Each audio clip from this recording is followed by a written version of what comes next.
আরে আরে, কত বেলা হইয়া গেছে। তাড়াতাড়ি যাই, মনে হয় অনেকজন আইছে। এই বলে সুজন মাছি বাড়ি থেকে বের হতে লাগলো। সে থাকতো কুসুমতলি নামক একটি গ্রামে। আর সে ছিল এক মাছি। তার সাথে সাথে সে নদীতে গিয়ে মাছও মারতো। সুজন বাড়ি থেকে বের হওয়ার সাথে সাথে তার বউ তাকে ডাকতে লাগলো। আরে কি গো, তুমি যে চলে যাচ্ছ, খাবার খাবে না? না না বউ, এখন খাওয়ার সময় নাই, আইয়া খামু। এই বলে সুজন সেখান থেকে চলে গেল। আর তার হাতে একটি জালও ছিল। নদীর কাছে গিয়ে দেখে সেখানে অনেক লোক তার জন্য অপেক্ষা করছে। তখন সুজন বলে, কতজন মানুষ আমার জন্য অপেক্ষা করতাছে। যাই যাই, তাড়াতাড়ি যাই। তারপর সুজন তার নৌকার কাছে গেল। তখন সে লোকগুলো তাকে বলতে লাগলো। আরে দাদা, কতক্ষণ থেকে তোমার অপেক্ষা করছি। আরে দাদা, খুব দেরি হইয়া গেল। চলেন চলেন, নৌকাতে উঠেন। সবই তো বুঝলাম, তোমার হাতে আবার জাল কেন? মাঝির পাশাপাশি জেলে হয়ে গেল নাকি? হ্যাঁ দাদা, আপনাদের পৌঁছায় দেওয়ার পর আমি মাছ মারমু, এই জন্যই জাল লইয়া আইছি। ও, তোমারই তো ভালো দাদা, একসাথে দুইটা কাজ করতে পারবে। চলো চলো, এখন যাই, অনেক দেরি হয়ে গেছে। তারপর সুজন নৌকা চালাতে লাগলো আর তাদেরকে পৌঁছে দিল। আর মাছ মেরে বাড়িতে চলে এলো। আর সুজন তার বউকে ডাকতে লাগলো। গিন্নি, ও গিন্নি, দেখো আজ কতগুলো মাছ লইয়া আইছি। দেখি দেখি, কতগুলো মাছ পেলে? আরে তাই তো, আজকে তো তুমি অনেকগুলো মাছ পেয়েছো। দাও দাও, আমি বরং এগুলো রান্না করি। হ, এই নাও। তারপর সুজনের বউ সে মাছগুলো নিয়ে রান্নাঘরে চলে গেল আর রান্না করতে লাগলো। এভাবে তাদের ভালোভাবে দিন যাচ্ছিল। আর একদিন সুজনের বউ সুজনকে বলল, আমি আমার বাপের বাড়ি চলে গেলাম, মাকে অনেক দিন থেকে দেখি না। তুমি তো সেদিনই গেলা, আবার যাইবা মানে? সেদিন আর কোথায়, 2 দিন পার হয়ে গেছে। আমি অত কথা শুনতে চাই না, বুঝলে তুমি? আমি চললাম। এই বলে সুজনের বউ সেখান থেকে চলে গেল। তখন সুজন বলতে লাগলো, কি বউরে বাবা, আমাকে একবার যেতেও বললো না। আমি আর আমি আর কখনো শ্বশুর বাড়িতে যাবই না। এই বলে সুজন তার নৌকার কাছে চলে গেল। তখনই সেখানে একটি মহিলা এলো আর সুজনকে বলতে লাগলো, এই যে দাদা, শ্যামলপুর গ্রামে যাবেন? সেটা তো অনেক দূরে, ওইখান থেকে বাসায় ফিরতে ফিরতে আমার তো অনেক দেরি হয়ে যাবে। চলেন না দাদা, আমার যে ওই গ্রামে যেতেই হবে। আমি আপনাকে বেশি টাকা দিব, তবুও চলেন। তারপর সুজন সে মহিলাটিকে নৌকাতে উঠিয়ে নিল। আর তারা যেতে লাগলো। যেতে যেতে সন্ধ্যা হয়ে গেল। আর তারা পৌঁছে গেল। তখন সুজন বলল, এই যে, আমরা আপনার গ্রামে চলে এসেছি। এই নেন আপনার টাকা। তারপর সুজন সে মহিলার কাছ থেকে টাকা নিল আর সেখান থেকে চলে আসতে লাগলো। তখনই সুজন ভাবতে লাগলো, আমি বরং এখান থেকে কিছু মাছ তুলি, দেখি মাছ পাওয়া যায় কিনা। এই দিক তো কোনোদিন আসিনি, ভালোই হলো, মাছও পেতে পারি। এই বলে সুজন আসতে লাগলো আর জাল ফেলতে লাগলো। আর ভালোই মাছ পেল। আরে বাহ, ভালোই তো মাছ পেলাম। এইখানে তো অনেক মাছ। যাই, মাছ মারতে মারতে বাসায় যাই। মাছও হলো, বাসায়ও যাওয়া হলো। তারপর সুজন সেইখান থেকে আসতে লাগলো আর মাছ মারতে লাগলো। আর অনেক রাত হয়ে যেতে লাগলো। তখনই সুজন বলতে লাগলো, যাই, এখন বাড়িতে যাই, অনেক রাত হয়ে গেছে। আর মাছ মারতে হবে না। তখনই সেই সময় অনেক জোরে জোরে সমুদ্রের ঢেউ আসতে লাগলো। এত জোরে ঢেউয়ের কারণে সুজনের হাত থেকে জালটি পড়ে গেল। হায় হায়, আমার তো জালটা পানিতেই পড়ে গেল। এত ঝড় আসলো কোথা থেকে? তারপরেই এত জোরে ঢেউ আর ঝড়ের কারণে সুজন তার নৌকা ভালোভাবে চালাতে পারল না। আর তখনই তারা নৌকা সহ ডুবে গেল। আহ আহ আহ এত ঢেউ আর ঝড়ের কারণে সুজন ভালোভাবে সাঁতার কাটতে পারল না আর ডুবে গেল। পরদিন সকালে সে একটি দ্বীপে গিয়ে পৌঁছালো। আর তখনই সুজনের জ্ঞান ফিরল। আরে, এ আমি কোথায় চলে এলাম? এখানে সবকিছু এরকম দেখতে কেন? সবকিছুই সোনালী রঙের, একদম মাটি সহ। সুজন কিছুক্ষণ অবাক হয়ে আশেপাশে তাকাতে লাগলো। সবকিছু এরকম সোনালী রঙের দেখে সুজন খুশিতে আত্মহারা হয়ে উঠল আর চারপাশ ঘুরে ঘুরে দেখতে লাগলো। এমন সময় সাগরের তীর থেকে এক জলপরী সাদৃশ্য হলো। সুজন জলপরীকে দেখে ভয় পেতে লাগলো। কে কে কে তুমি? তুমি এরকম দেখতে কেন? আমাকে তুমি ভয় পেও না, আমি তোমার কোনো ক্ষতি করব না। আর আমি হলাম এক জলপরী, আর আমি দেখতে এরকম। ও, তুমি জলপরী? আমি জলপরীর কথা অনেক শুনেছি, আর আজ নিজের চোখেই দেখলাম জলপরী আসলেই অনেক সুন্দর দেখতে। আমি তোমাকে অনেক কিছু দিতে চাই যা তোমার অনেক কাজে লাগবে। আমার এই দ্বীপে যেই আসে আমি তাকে সাহায্য করি। তুমি সত্যি বলছো জলপরী? তুমি আমাকে অনেক কিছু দিবে? হ্যাঁ, সত্যি দিব। এই বলে সে জলপরী সুজনকে এক হাড়ি স্বর্ণ মুদ্রা আর একটি সোনার নৌকা দিল। এসব দেখে সুজন অনেক খুশি হয়ে গেল।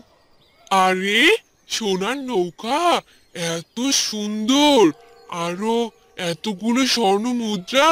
তোমায় অনেক ধন্যবাদ জলপরী, আমাকে এত কিছু দিয়ে সাহায্য করার জন্য।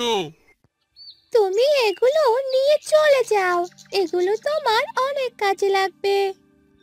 এই বলে জলপরী সেখান থেকে চলে গেল। আর সুজনও সেইগুলো জিনিস আর সোনার নৌকা করে বাড়িতে চলে এলো।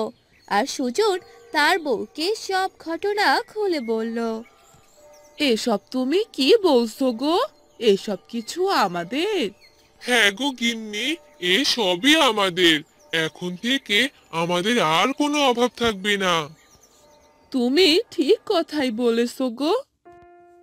এরপর থেকে সুজন ও তার বউ সুখে শান্তিতে দিন কাটাতে থাকে। তাদের আর কোনো অভাব থাকে না। গিন্নি, আরে ও গিন্নি, কোথায় গেলে?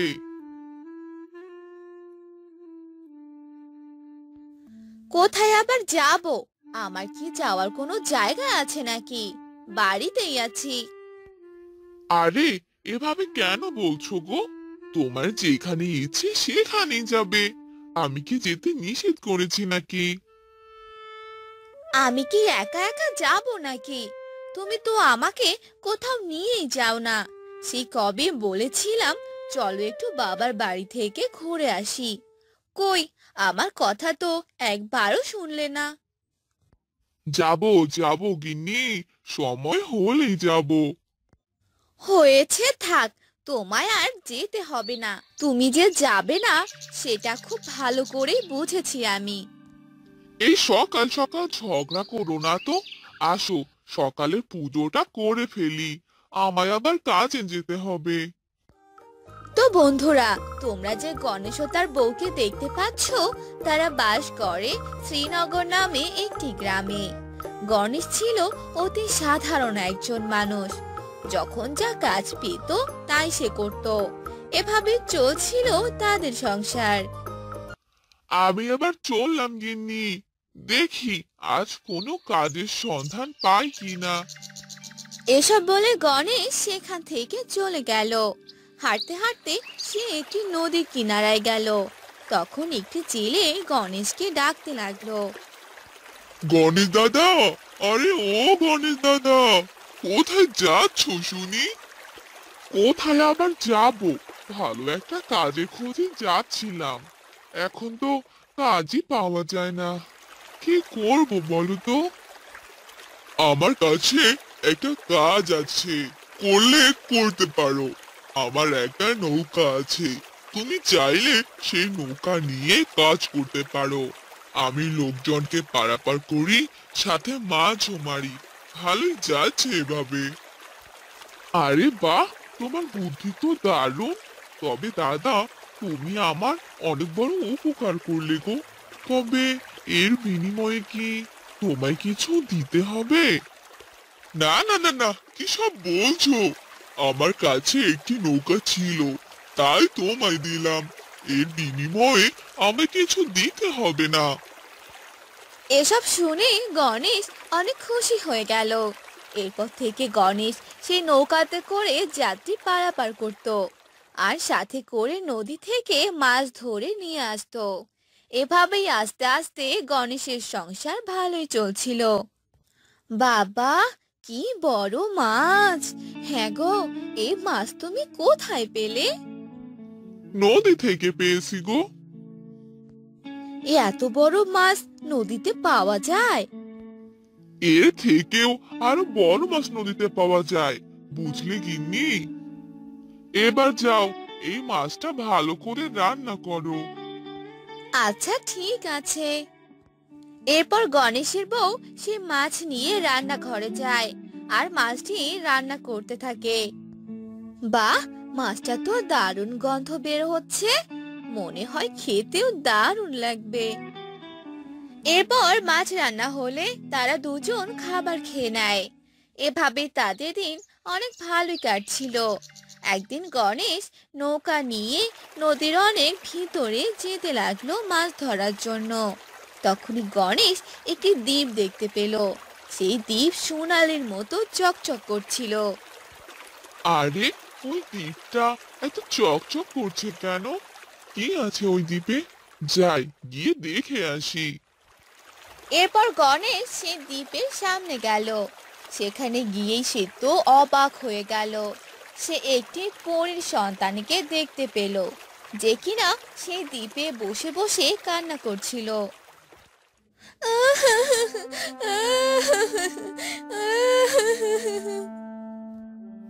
কি হলো পরি, তুমি এভাবে কান্না করছো কেন? কি হয়েছে তোমার? আর তুমি এই দ্বীপে একা কি করছো? আমার মা যে আমাকে একা রেখে চলে গেছে, এখনো আসেনি। বলেছিল পরী রাজ্যে সব ঠিকঠাক হলেই আমাকে এখান থেকে নিয়ে যাবে। কেন, তোমাদের পরিরাজ্যে আবার কি হয়েছিল? পরী রাজ্যে একদিন এক দুর্ঘটনার কারণে সব এলোমেলো হয়ে যায়। এতে করে সেখানে থাকা সব পরীদের মাঝে অনেক সমস্যা হয়, যার কারণে মা আমাকে এই দ্বীপে এনে রাখে। কিন্তু মাঝে আমাকে নিতে এখনো এলো না। আমি যে অনেক দুঃখী। তুমি কান্না করো না পরি, আমি বুঝতে পেরেছি তোমার অনেক দুঃখ। তবে তুমি কি আমার সাথে যাবে? তোমার সাথে? কিন্তু তোমার সাথে আমি কোথায় যাব? আমার বাড়িতে যাবে। এরপর গণেশ সেই পরীকে নিয়ে তার বাড়িতে চলে যায়। এত সুন্দরী একটি ছোট্ট পরীকে দেখে গণেশের বউ অবাক হয়ে যায় আর বলে, সে কি গো, এ তুমি কাকে নিয়ে এলে? এ তো এক পরী মনে হচ্ছে। হ্যাঁ গো, এ যে কোনো এক দুঃখী পরীর সন্তান। এই পরীকে আমি সোনালী দ্বীপ থেকে নিয়ে এসেছি। তারপর গণেশ ও তার বউ ছোট্ট পরীকে অনেক ভালোবাসা দিয়ে বড় করতে থাকে। তাদের এমন ভালোবাসা পেয়ে পরী অনেক মুগ্ধ হয়ে যায়। পরী বড় হওয়ার সাথে সাথে উড়তে পারে। তার শরীরে পরীদের সকল ক্ষমতা চলে আসে। এটা দেখে পরী অনেক খুশি হয়ে যায়। তখন পরী বলে, তোমাদের অনেক ধন্যবাদ। আজ তোমরা না থাকলে হয়তো এতদিনে আমি মরে যেতাম। তোমরা আমায় এক নতুন জীবন দিয়েছো। এখন তো আমি বড় হয়েছি, তাই আমি আমার পরী রাজ্যে ফিরে যেতে চাই। তোমরা মন খারাপ করো না। তুমি না থাকলে আমাদের বড় একা একা লাগবে। পরী রাজ্যে না গেলে কি হয় না? না বন্ধু, আমার রাজ্য যে ওটাই, তাই ওখানে আমাকে যেতেই হবে। তবে তোমরা কোনো চিন্তা করো না, তোমাদের দেখার জন্য আমি অবশ্যই আসব।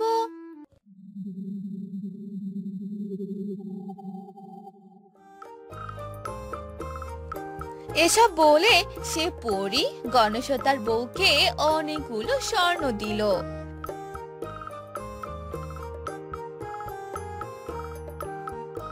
তাদের একটি সুন্দর বাড়ি বানিয়ে দিল।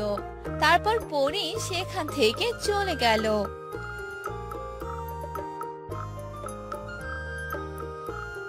ভালো থেকো তোমরা।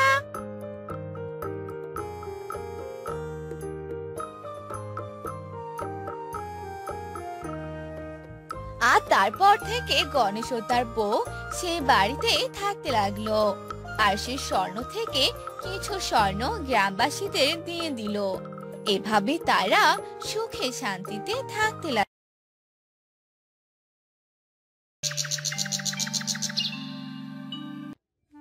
রায়পুর নামক একটি গ্রামে বাস করত রাজু নামের একটি ছেলে। তার মা বাবা কেউ ছিল না। রাজু একাই অনেক কষ্টে জীবন যাপন করত। আস্তে আস্তে রাজু বড় হতে লাগলো। রাজু অন্যের কাছ থেকে খাবার এনে এনে খেত। মাঝে মাঝে না খেয়েও থাকতে হতো। একদিন সকালবেলা রাজু ভাবলো, না, এভাবে আর কতদিন না খেয়ে থাকবো? দেখি কোথাও কাজের খোঁজ পাই কিনা। বসে বসে থাকলে তো আর খাবার পাবো না।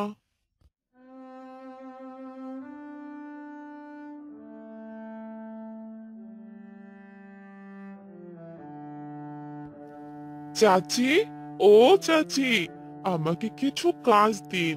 কাজ করা হলে আমাকে কিছু খেতে দিন, তাতেই আমার হয়ে যাবে। পেয়েছি একটা সুযোগ।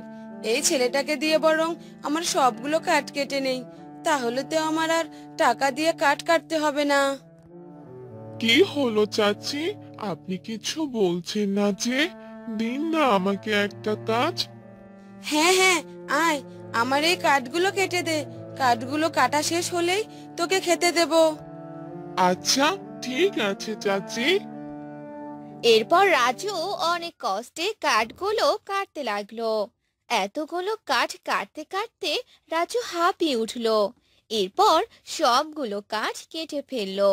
তারপর রাজু বলতে লাগলো, চাচি, আমার সবগুলো কাঠ কাটা শেষ।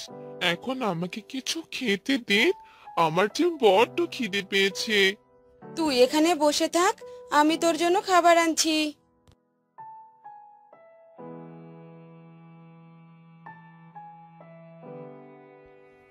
এতটুকু খাবার?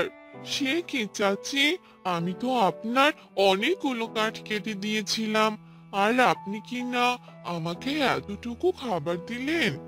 যা দিয়েছি তা দিয়েই খেয়ে নে, আর যদি খেতে না চাস তাহলে উঠে যেতে পারিস। হায় রে কপাল, কতগুলো কাঠ কেটে দিলাম, অথচ আমাকে এতটুকু খাবার দিল। কি আর করব, এই খাবারগুলোই খেয়ে নেই। এরপর রাজু অনেক কষ্টে সে খাবারগুলো খেয়ে নিল।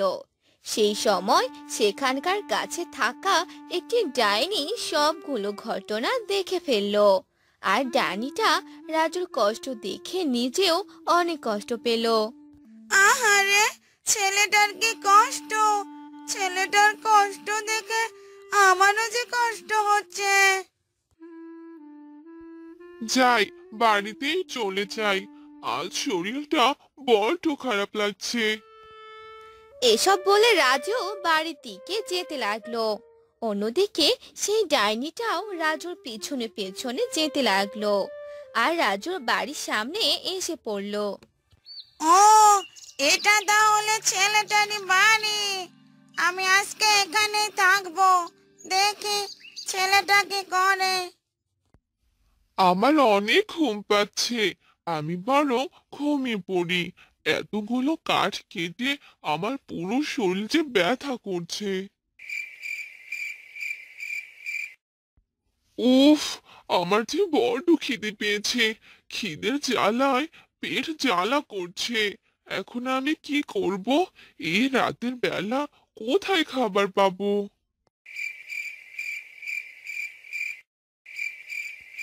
এ কথা বলে রাজু রাতের বেলা অনেকের বাড়িতে খাবার খুঁজতে যায়, কিন্তু কারো বাড়িতে কোনো খাবার পায় না। আর নিরাশ হয়ে বাড়িতে চলে আসে। আমি যে কোথাও খাবার পেলাম না। এখন আমি কি করব?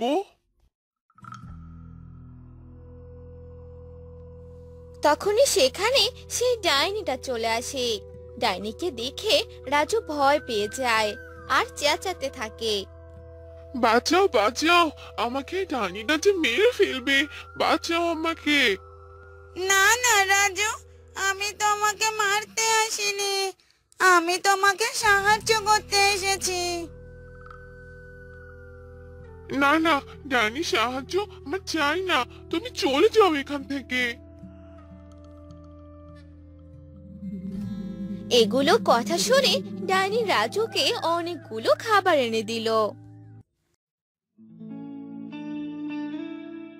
তারপর সেখান থেকে চলে গেল। আর রাজু তার সামনে এতগুলো খাবার দেখে অবাক হয়ে গেল। তারপর রাজু সে খাবারগুলো অনেক মজা করে খেলো।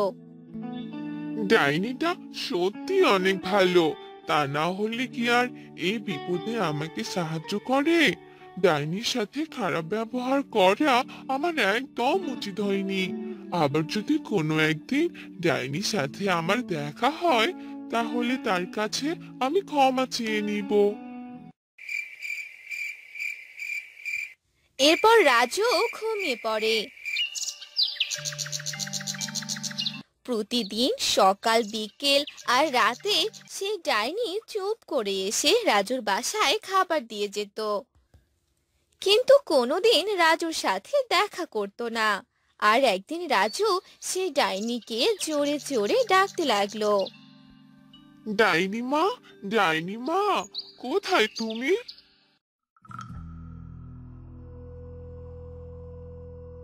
এই তো রাজু, আমি এখানে। আমাকে তুমি মা বলে ডাকলে? হ্যাঁ ডাইনি মা, আজ থেকে তুমি আমার মা। কারণ একটি মা যেমন তার সন্তানের খেয়াল রাখে, ঠিক তেমনি তুমি আমার খেয়াল রাখো। আমার প্রতি তোমার এত ভালোবাসা দেখে আমি মুগ্ধ হয়েছি মা। হ্যাঁ বাবা, তুই একদম সত্যি কথাই বলেছিস। আমি তোকে সন্তানের মতোই ভালোবাসি। হ্যাঁ ডাইনি মা, আমি ছোট থেকে মায়ের আদর ভালোবাসা পাইনি। আর সে ভালোবাসা তুমি আমার প্রতি দেখিয়েছো। আর আজ থেকে তুমি আমার সাথেই থাকবে। ঠিক আছে বাবা, তুই কোনো চিন্তা করিস না। আমি তোর সব সময় খেয়াল রাখবো।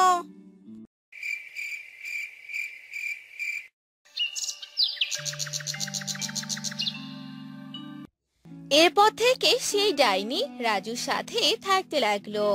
রাজুর দেখাশোনা সহ সব খেয়াল রাখতো, রাজুকে খাবার খাইয়ে দিত। আর এভাবে রাজু তার ডাইনি মায়ের সাথে সুখে শান্তিতে থাকতো আর ডাইনি মায়ের ভালোবাসা পেতে লাগলো। আর এরপর থেকে রাজু ও একটি শহরে মোহনা নামে একটি মহিলা বাস করত। তার একটি মেয়ে ছিল। মোহনার স্বামী ব্যবসা করত, তাই বেশিরভাগ সময়ই বাহিরে থাকতো। মোহনার মেয়ের নাম ছিল মিলি। মোহনা তার মেয়েকে বেশি ভালোবাসতো না, কারণ মোহনা দেখতে অনেক সুন্দর ছিল আর মিলি দেখতে অনেক কালো ছিল। একদিন মিলি তার মাকে বলল, মা, মা, আমার খুব খিদে পেয়েছে, আমাকে খেতে দাও মা। আমি কি খাবার হাতে নিয়ে বসে আছি নাকি যে তুই আমার কাছে খাবার চাচ্ছিস? তুমি আমাকে খাইয়ে দাও মা, আমি তোমার হাতে খাবার খাবো। বেশি কথা বলিস না তো, খেলে নিজের হাতে খা, আর খেতে না চাইলে এখান থেকে চলে যা। মা আমাকে একটুও ভালোবাসে না, আমাকে কোনো দিনও খাইয়ে দেয় না। আমার যে মায়ের হাতে খাবার খেতে অনেক ইচ্ছে করে। এই বলে মিলি কান্না করতে করতে রান্নাঘরে গেল আর একা একা খাবার নিয়ে খেতে লাগলো। একদিন মিলি সকালে তার মাকে বলল,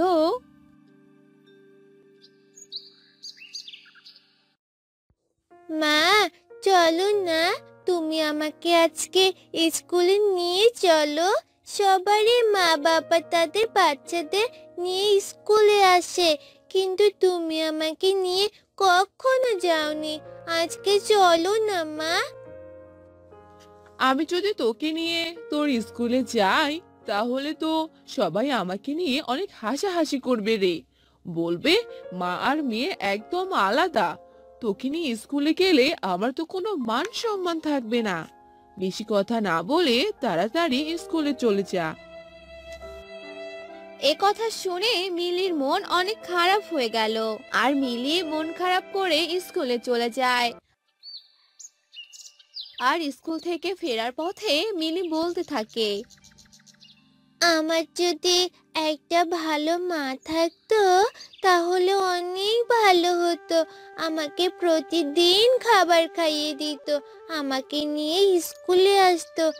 ইস, অনেক মজা হতো তখন। এসব বলে মিলি বাড়ির দিকে আসতে লাগলো। তখনই রাস্তার পাশের গাছে থাকা একটি ডাইনি এসব কথা শুনতে পেল।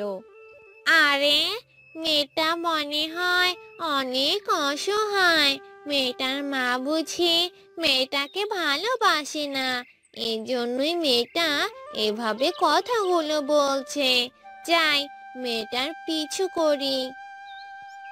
এই বলে সেই ডাইনিটি মিলের পিছনে পিছনে মিলের বাসা পর্যন্ত যেতে লাগলো আর মিলের বাড়িতে ঢুকে পড়লো।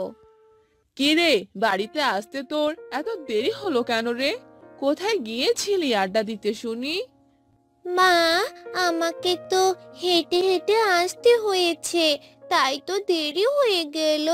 আর তুমি তো আমাকে কোনো টাকাও দাওনি যে গাড়িতে করে আসবো। হয়েছে হয়েছে, এত কথা শুনতে চাইনি। এখন তাড়াতাড়ি এই কাপড়গুলো ধুয়ে নে। মা, আমার শরীর তো এখন অনেক ক্লান্ত, আমার কাপড়গুলো তুমি ধুয়ে দাও মা। কে? কি বললি তুই? তুই আমাকে কাজের কথা বললি? তোর সাহস কি করে হলো আমাকে হুকুম করার? এই বলে মোহনা মিলিকে মারতে থাকে আর মিলি কাঁদতে কাঁদতে বলে, মা, আমাকে তুমি মেরো না মা, আমার যে অনেক লাগছে। এরপর মোহনা সেখান থেকে চলে যায় আর মিলি তার ঘরে চলে যায়। তখনই সেখানে ডাইনিটা আসে।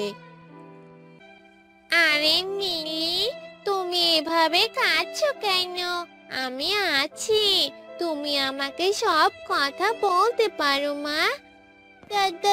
ডাইনি ভূত, ডাইনি ভূত। ডাইনিকে দেখেই মিলি অজ্ঞান হয়ে যায় আর ডাইনি মিলির জ্ঞান ফেরায় আর মিলি চোখ খোলে। মেরো না, পেরো না আমাকে। না না মিলি, আমি তোমাকে মারতে আসিনি, আমি যে তোমার মা হতে চাই। মা? ডাইনি কি করে আমার মা হবে? আমার মা তো হয়েছে, তোমাকে আমার চাই না। তুমি চলে যাও এখান থেকে। আমি সব জানি মিলি, তোমার মা তোমার একটু ভালোবাসে না। তোমার তোমার অনেক কষ্ট হয়। তোমার এই কষ্ট দেখে আমার অনেক খারাপ লেগেছে, তাই আমি তোমার মা হতে এসেছি। তুমি সত্যি বলছো আমার মা হবে?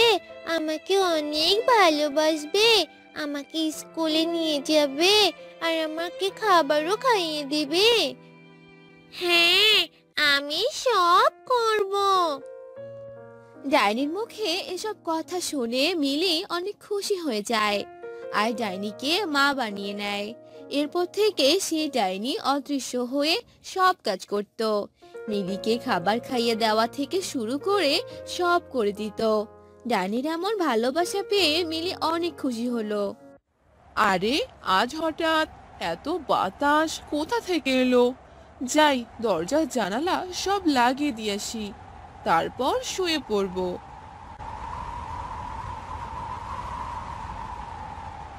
এরপর মোহনা সব জানালা দরজা লাগিয়ে দিল আর শুয়ে পড়লো।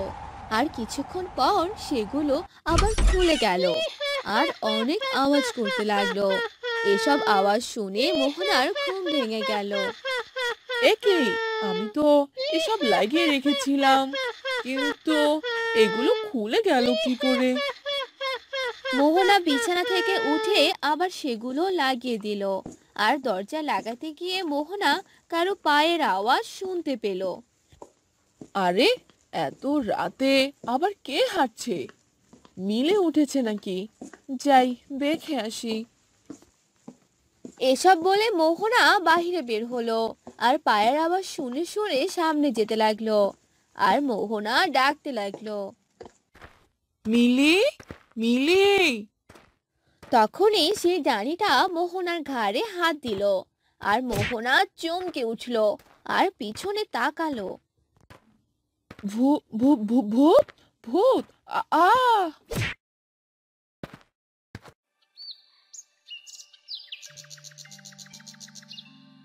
মা, ও মা, মা, আরে কি হয়েছে?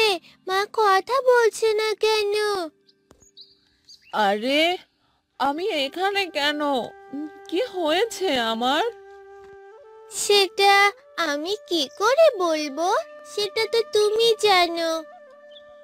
বুঝতে পেরেছি, আমার সব কিছু মনে পড়েছে। এ বাড়িতে ডাইনির আত্মা ঘুরছে। আমাকে আজই তান্ত্রিক নিয়ে আসতে হবে।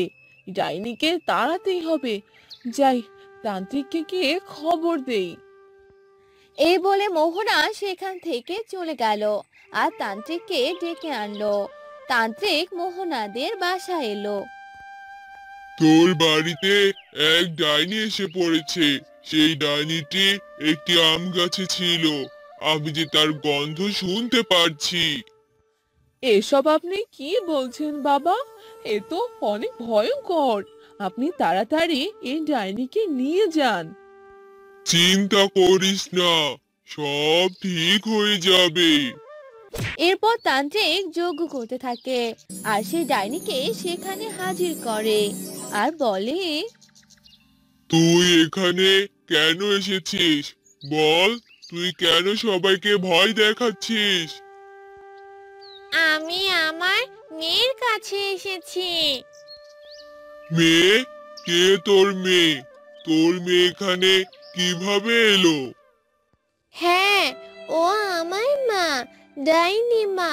আমার এই মা অনেক ভালো, আমাকে অনেক ভালোবাসে, তাই তো এখানেই থাকে আমার কাছে।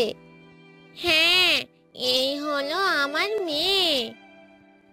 আমার মেয়ে এসব কি বলছে? আমার মেয়ে মনে হয় পাগল হয়ে গেছে। তান্ত্রিক বাবা, আপনি তাড়াতাড়ি এই ডাইনিকে বোতলে বন্দি করেন। না না, আমার মাকে বোতলে বন্দি করবেন না। আমার মা কোথাও যাবে না। মা, চলো আমরা পালিয়ে যাই, না হলে এই লোকটি তোমাকে নিয়ে চলে যাবে মা? তাহলে আমি কার সাথে থাকবো? না রে মা, তোকে ছেড়ে আমি কোথাও যাব না। তান্ত্রিক এসব কাহিনী দেখে অনেক জোরে জোরে যজ্ঞ করে আর ডাইনিকে বশ করে নেয় আর বোতলে বন্দি করে। ছেড়ে দাও আমাকে, আমি আমার মেয়ের কাছে যাব। মা, তুমি যেও না মা, মাকে নিয়ে যাবেন না মা। আজ থেকে এই ডাইনি আর তোদের ডিস্টার্ব করবে না, আমি একে নিয়ে চলে গেলাম। তান্ত্রিক ডাইনিকে নিয়ে চলে যায় আর মিলি কান্না করতে থাকে আর আবারও মিলি একা হয়ে যায়।